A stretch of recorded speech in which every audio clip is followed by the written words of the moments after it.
The man swam underwater for 3 days and 3 nights. Just as he was about to suffocate, he finally reached the surface. He took a big breath of air, but as soon as he turned around, he saw his teammates. The two of them were holding onto a float and barely alive. Ryan quickly looked around. Besides the wreckage of their crashed plane, he also found 2 inflatable rafts, so he pulled them over and managed to rescue his 2 teammates. But Ryan still looked very worried, because all around them was ocean, not a single trace of land in sight. And this area of the sea was a battlefield between Japan and the US. The chance of being found by a rescue team was incredibly small. Jack and Tom immediately felt hopeless. They thought they were going to die here. But Ryan wasn't as desperate. He believed that as long as they were alive, there was hope, so he quickly checked the survival kit. He not only found 2 bars of chocolate, but also 3 bottles of water. As long as they each ate a small piece of chocolate a day and drank just a sip of water, they could survive for 20 days. So they drifted aimlessly in the Pacific Ocean, waiting for a chance to be rescued. At night, the temperature dropped quickly. They had to curl up in the rafts, hugging their arms to sleep. But soon they were woken up by a strange bumping sound. They looked closely, and it was sharks circling around them again and again. The 3 of them spent the whole night in fear. Luckily, the sharks didn't attack.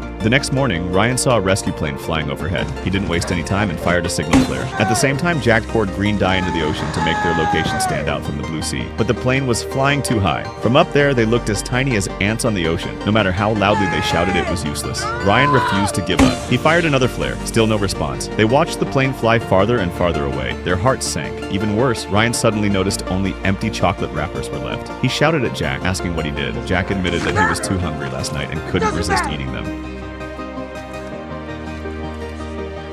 Ryan finally snapped. He had held on to hope, but now his teammates' stupidity crushed it. By the 3rd day, they still hadn't been rescued. The 3 were starving in the raft. Only now did Jack feel regret. Around noon suddenly, an albatross landed on the raft. Seeing food fly right to them, Ryan slowly reached out his hand, waited for the right moment, and quickly grabbed the bird's leg. Then the 3 of them worked together to hold onto their food. The taste was truly disgusting, but they had no choice. They hadn't eaten for 3 whole days. But in the next second, maybe raw fish wasn't that bad after all.